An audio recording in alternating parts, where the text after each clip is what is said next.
Hello friends, मैं अंकिता तिवारी।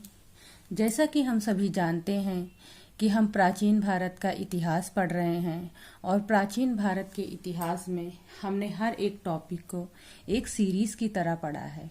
उसी तरह आज भी हम चोल वंश के बारे में पढ़ेंगे और मैं आपको ये भी बता दूं कि ये दक्षिण भारत के राजवंश हैं और हमने पिछली 2 वीडियोस की सहायता से पल्लव वंश, चालुक्य वंश तथा राष्ट्रकूट वंश के बारे में पढ़ लिया है।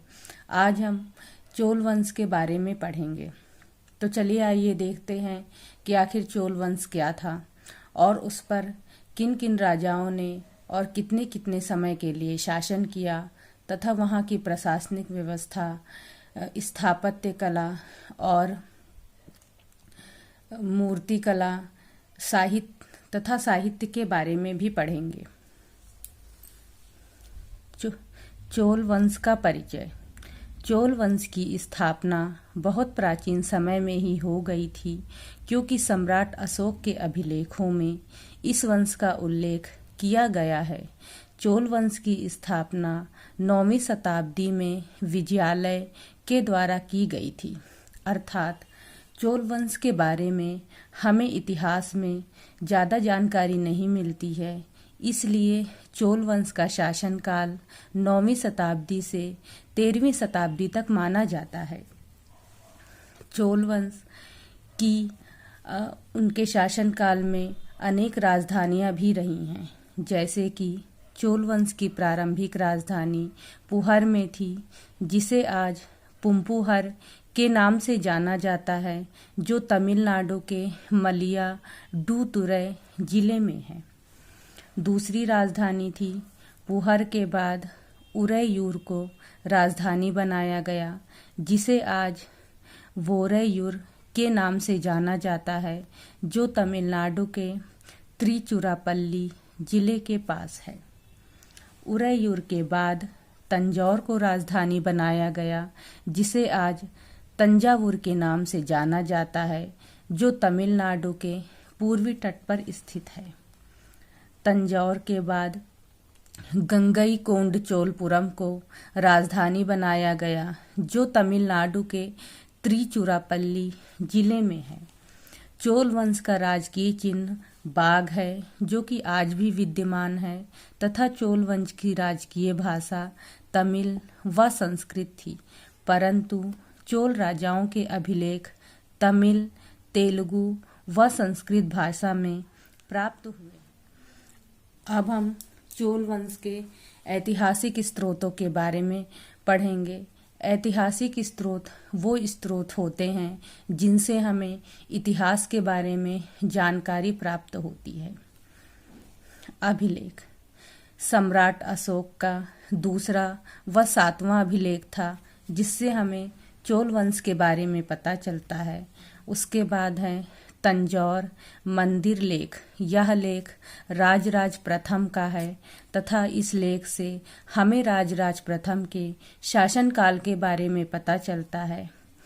फिर है तिरुवेदीपुरम अभिलेख। यह अभिलेख राजराज तृतीय का है। इससे हमें चोल वंश के उत्कर्ष आदि के बारे में पता चलता है। मणि मंगलम अभिलेख। यह अभिलेख राजाधिराज प्रथम का है। चोल वंश के शासक।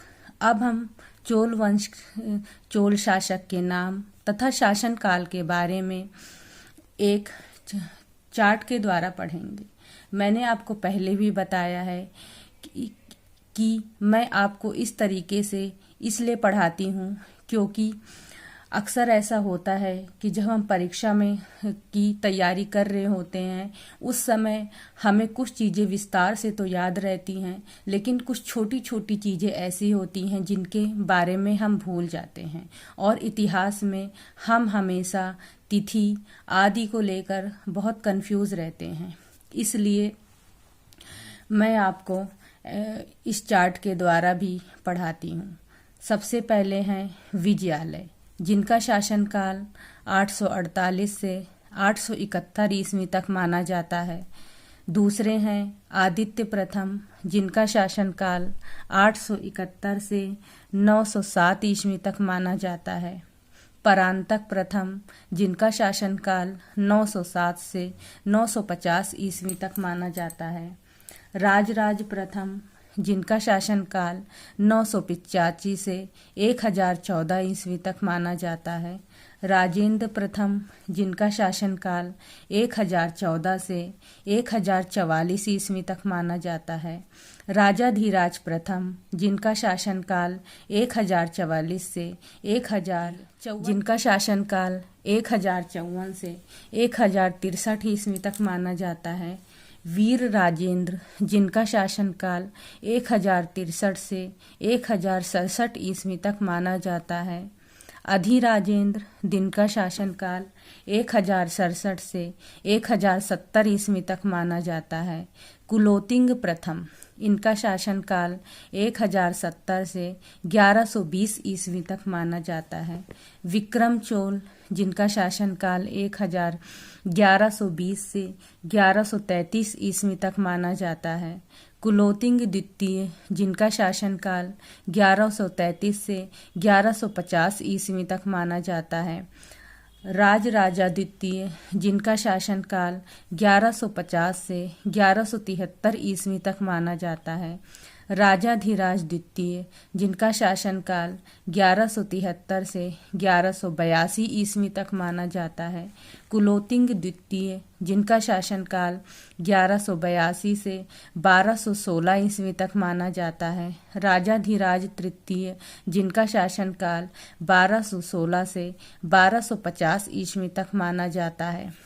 राजेंद्र तृतीय, जिनका शासनकाल 1250 से 1279 ईस्वी तक माना जाता है।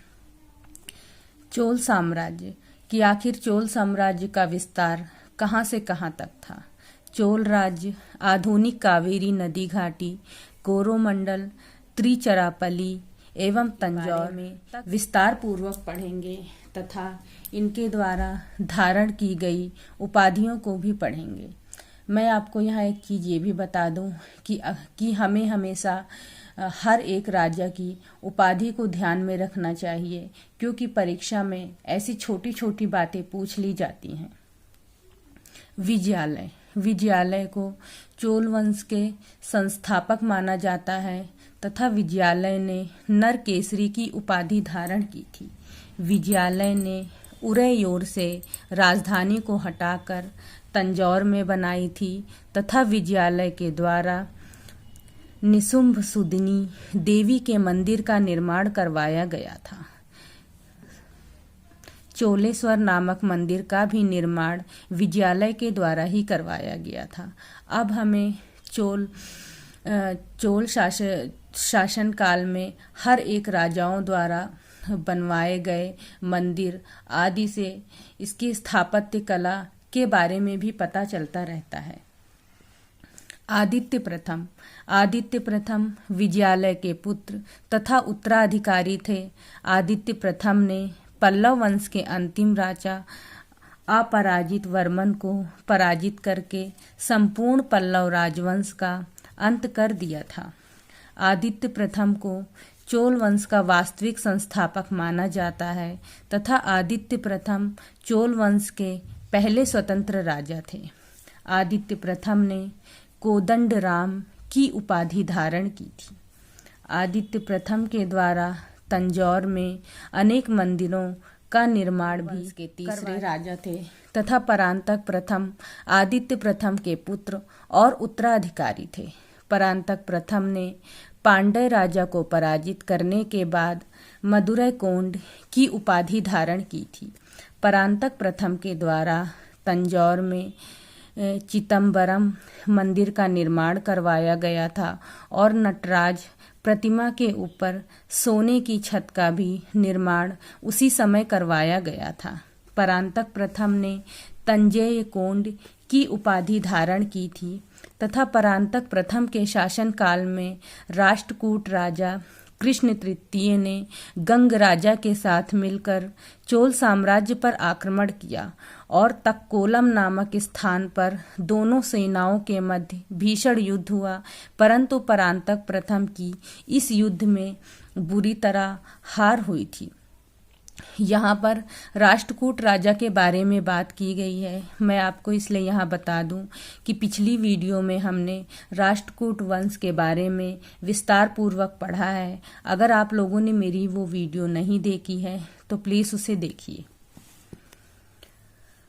उत्तर मेरूर शिलालेख जो सभा संस्था का विस्तृत वर्णन उपस्थित करता है, परांतक प्रथम के शासनकाल से संबंधित है।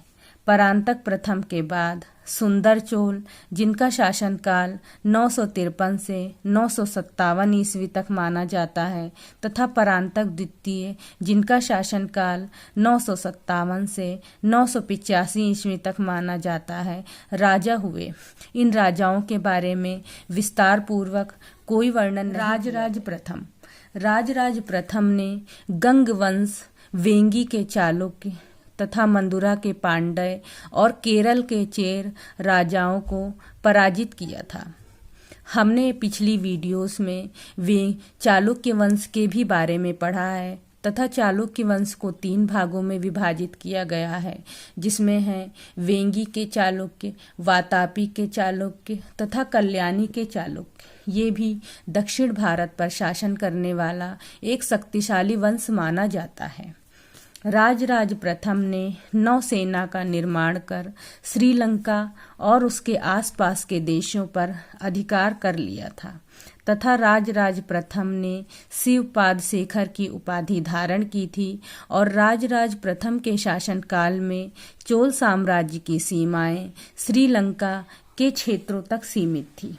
तंजौर में राजराजेश्वर मंदिर का निर्माण राजराज प्रथम के द्वारा ही करवाया गया था, जिसे आज बृहदेश्वर मंदिर के नाम से जाना जाता है, जो तमिल वास्तुकला का सबसे अच्छा उदाहरण माना जाता है। राजराज प्रथम धार्मिक दृष्टि से सहिष्णु राजा थे, अर्थात जो राजराज प्रथम थे वह सभी धर्मों को मानते थे और उनके द्वारा किसी भी धर्म में कोई पक्षपात नहीं किया गया था। उन्होंने बौद्ध मठों का निर्माण भी करवाया था। राजराज प्रथम श्रीलंका के विजित प्रदेशों को चोल साम्राज्य का एक नया प्रांत मुंडी चोल मंडलम बनाया और पोल त्रस्वा को इसकी राजधानी बनाया था। राजेंद्र प्रथम राजराज प्रथम के पुत्र तथा उत्तराधिकारी श्रीलंका और उसके आसपास के देशों पर अधिकार करके अपने पिता राजराज प्रथम से भी बड़े साम्राज्य का निर्माण किया था। अर्थात जो राजेंद्र प्रथम थे वो बहुत ही शक्तिशाली राजा माने जाते थे। राजेंद्र प्रथम के गुरु शैव संत ईशान शिव थे तथा अरब सागर में नौसेना की श्रेष्ठता को स्थापित करने वाला यह पहला राजा था।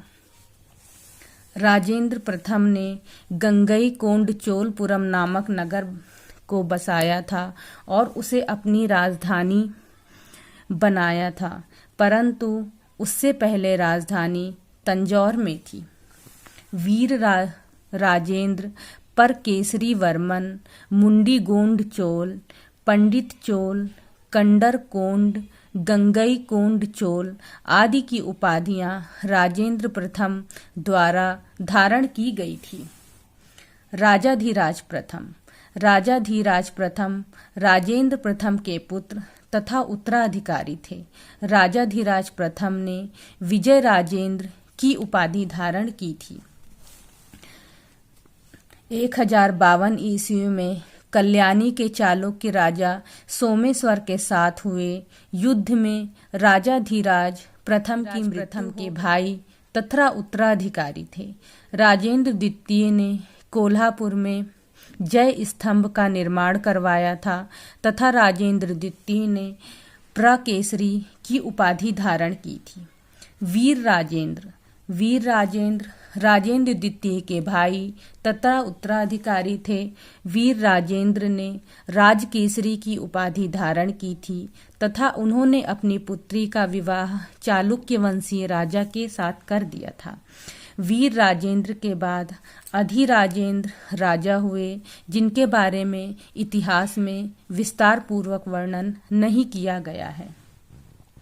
कुलोतुंग प्रथम अधिराजेंद्र के बहनोई तथा उत्तराधिकारी थे तथा इन्होंने अपनी पुत्री का विवाह श्रीलंका के राजकुमार से किया था। कुलोतुंग प्रथम ने सुंग मतर्तित कुलोतुंग द्वितीय, राजाधिराज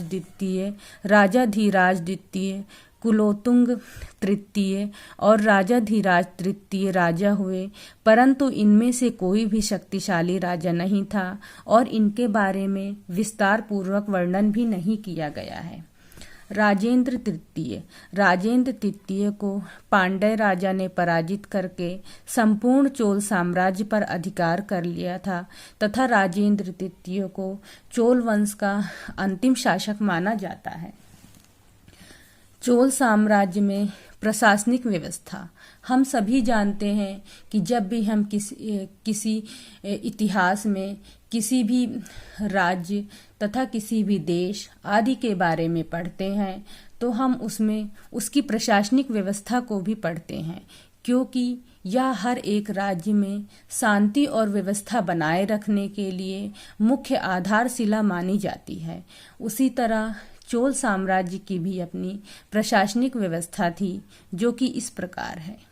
चोल शासकों ने भारी भरकम उपाधि लेनी शुरू कर दी थी, जैसे चक्रवर्तीगल। इससे इस बात का संकेत मिलता है कि चोल शासक राज्य की उत्पत्ति के दैवी सिद्धांत में विश्वास करते थे तथा चोलों से पहले कुषाण राजाओं के बीच यह प्रथा प्रचलित थी और माना जाता है कि चोल साम्राज्य में जो राजाओं की मूर्तियां होती थी उन्हें भी पूजा जाता था। चोल प्रशासन व्यवस्था एक जटिल नौकरशाही पर आधारित थी। राज्य प्रशासन का प्रमुख था तथा चोल राजाओं के अनेक अभिलेख उस समय की प्रशासनिक व्यवस्था पर प्रकाश डालते हैं। अर्थात जो चोल साम्राज्य की जो प्रशासनिक व्यवस्था थी उसका मुख्य आधार राजा था और राजा के पास असीमित शक्तियां होती थी तथा शासन व्यवस्था का एक शक्तिशाली व्यक्ति राजा को ही माना जाता था। कुछ चोल राजाओं की मूर्तियां भी मंदिर में स्थापित की गईं तथा कुछ विशेष मंदिरों का नाम राजा के नाम पर पड़ा, जैसे तंजौर का राजराजेश्वर मंदिर। चोल साम्राज्य में उत्तराधिकारी का नियम निश्चित था, अर्थात चोल साम्राज्य में जो राजा होते थे वह अपने जीवन काल में भी उत्तराधिकारी की नियुक्ति कर देते थे और उत्तराधिकारी राजा के परिवार से ही नियुक्त कर दिया जाता था। अक्सर जो शासन की सत्ता है वह युवराज के हाथों में अर्थात राजा के ज्येष्ठ पुत्र के हाथों में दी जाती थी और वह शासन व्यवस्था को संभालता था तथा शासन व्यवस्था को चलाने में शुरू से ही अपने पिता का साथ मंडल का उल्लेख नहीं पाते हैं। आप सभी को ध्यान होगा कि हमने पिछली वीडियोस में गुप्त साम्राज्य की प्रशासनिक व्यवस्था, वर्धन साम्राज्य की प्रशासनिक व्यवस्था, मौर्य साम्राज्य की प्रशासनिक व्यवस्था को भी पढ़ा है, जिसमें कि मंत्रिमंडल का उल्लेख किया गया है तथा वह मंत्रिमंडल आज की हमारी आधुनिक समय की शासन व्यवस्था के मंत्रिमंडल की ही तरह है तथा उसमें भी विभिन्न विभागों के अधिकारियों की नियुक्ति की जाती थी, जिससे राजा परामर्श करता था। लेकिन इन शासन व्यवस्था में इस बात का उल्लेख नहीं किया गया था कि राजा जो है वह मंत्रिमंडल की इच्छा को मानने के लिए बाध्य था। उससे अलग चोल साम्राज्य में हमें मंत्रिमंडल का उल्लेख नहीं मिलता है तथा अधिकारियों का उच्च वर्ग पेरुंदन सनम एवं निम्न वर्ग सेरुंदनम कहलाता था तथा अधिकारियों को भू राजस्व में दिया जाने वाला वेतन जीविका कहलाता था। आय के साधन। हम सभी जानते हैं कि किसी भी राज्य के विकास के लिए आय के साधन कितने महत्वपूर्ण होते हैं तथा यह सरकार द्वारा लिए जाता है। जैसे कि आज की हमारी आधुनिक समय की शासन व्यवस्था में भी हम इनकम टैक्स के रूप में सरकार को अपना कुछ वेतन देते हैं, जिसे कि सरकार देश के निर्माण और कल्याण में लगाती है। उसी तरह हर तरह की शासन व्यवस्था में आय का एक बहुत ही महत्वपूर्ण स्थान होता है। जैसे राजा की आय का प्रमुख साधन भूमि कर था। भूमि कर को एकत्र करने का कार्य ग्राम सभाएं करती थी। अर्थात चोल साम्राज्य में जो आय का प्रमुख साधन था वह भूमि कर था और भूमि कर किसानों की मर्जी पर था, चाहे वो नगद देते और या फिर अनाज के रूप में भी दे सकते थे। और भूमि कर आय की उपज का 1/3 भाग होता था तथा अकाल और अन्य आपदा की स्थिति में भूमि कर नहीं लिया जाता था। अब है चोल काल में भूमि के प्रकार। विल्लन वगाई गैर, जो कि गैर ब्राह्मणों की भूमि थी। ब्रह्मदेय, जो कि ब्राह्मणों को भूमि दी जाती थी। साला भोग, विद्यालय को दी जाने वाली भूमि साला भोग कहलाती थी। देवदान या तिरुन मटड्रकनी, यह भूमि मंदिरों को दी जाती थी। पल्ली चंदम, जैन संस्थानों को दी जाने वाली भूमि पल्ली चंदम कहलाती थी। राजा की आय के अन्य स्रोत भी थे, जैसे व्यवसाय कर, आयत कर, चुंगी कर, वनों और कारखानों से आय तथा भू राजस्व को कदम कई कहा जाता था। सैनिक प्रशासन। चोल साम्राज्य में जो सैनिक प्रशासन था वो बहुत ही विशाल और विस्तृत प्रशासन माना जाता था। चोल राजाओं ने एक विशाल सेना का संगठन किया था तथा सेना के प्रमुख अंग थे पैदल, घुड़सवार, हाथी और सोने। तथा सेना में अनुशासन का एक बहुत ही महत्वपूर्ण स्थान था और सैनिकों को एक नियमित ट्रेनिंग। चोल साम्राज्य ने इसी सेना की इसी विशेषता के कारण समुद्री पार द्वीपों को भी विजित कर लिया था। वर्तमान समय की ही तरह उस समय की सेना में अनेक पद भी होते थे, जैसे नायक और महादंड नायक। वीरता दिखाने पर परमवीर चक्र की तरह क्षत्रिय शिखामणि की उपाधि दी जाती थी तथा सेना में अलग अलग हिस्सों के अलग अलग नाम थे। जैसे राजा की व्यक्तिगत सुरक्षा में पैदल सेना, अर्थात वह सेना जो सिर्फ और सिर्फ राजा की व्यक्तिगत बातों का ही ध्यान रखती थी। जैसे बड़े पेर कैकोलस गजारोही दल, जिसमें कुजीर मल्लर थे।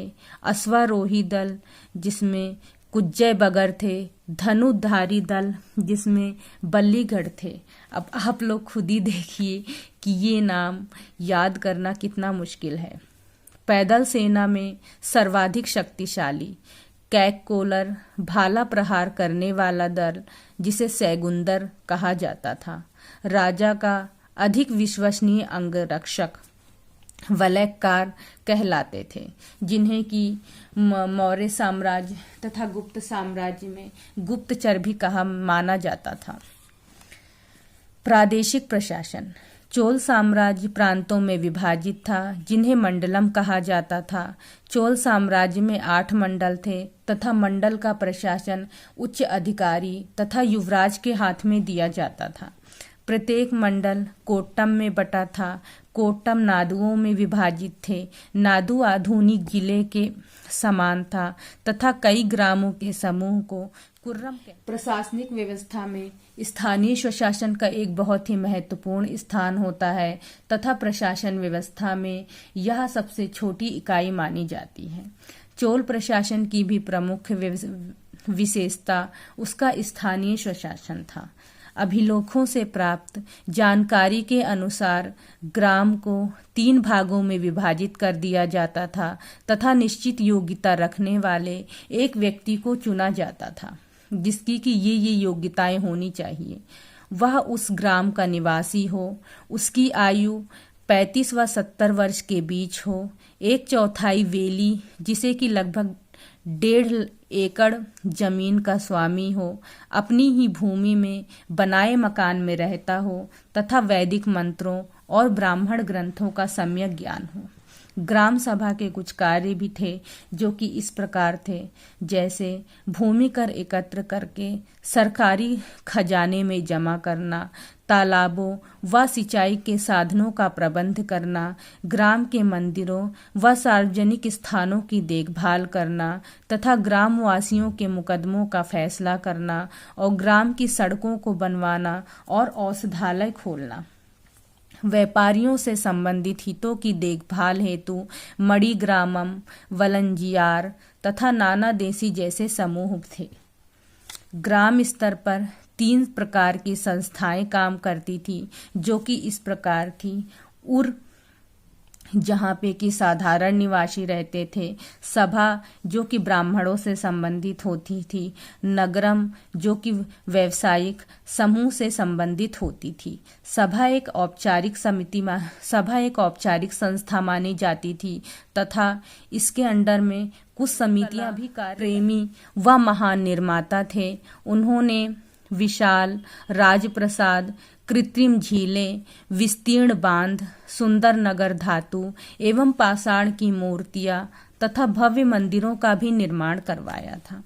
स्थापत्य कला, चोल स्थापत्य की मुख्य देन मंदिर निर्माण है। जैसा कि अभी हमने पीछे जितने भी शासकों को पढ़ा, उनके द्वारा किसी न किसी मंदिर का निर्माण अवश्य करवाया गया है तथा मंदिरों का निर्माण द्रविड़ शैली में हुआ था। चोल साम्राज्य के कुछ प्रमुख मंदिर थे जो कि इस प्रकार हैं, जैसे तिरुकट्टलाई का सुंदरेश्वर मंदिर, भरतमलाई का विजयालय चोलेश्वर मंदिर, राजराज का वृहदेश्वर मंदिर तथा राजेंद्र प्रथम का गंगैकोंड चोलपुरम मंदिर। चोल कला का प्रभाव इंडो चीन तथा सुदूर पूर्व के देशों पर पड़ा, जिसका प्रमुख उदाहरण कंबोडिया में अंकोर वाट का महान मंदिर है। मूर्ति कला, चोल काल मूर्ति कला के लिए भी प्रसिद्ध था तथा चोल काल में अनेक मूर्तियां, जैसे देवी देवताओं की मूर्तियां थी, जैसे विष्णु जी की, ब्रह्मा जी की आदि। और इस काल में धातु मूर्तियों में नटराज शिव की कांस मूर्ति विशेष सहायक कला के रूप में भी विकसित हुई थी। चोल साहित्य, मंदिर एवं ग्राम सभाएं शिक्षा के केंद्र थे तथा तमिल एवं संस्कृत भाषा का प्रचलन था।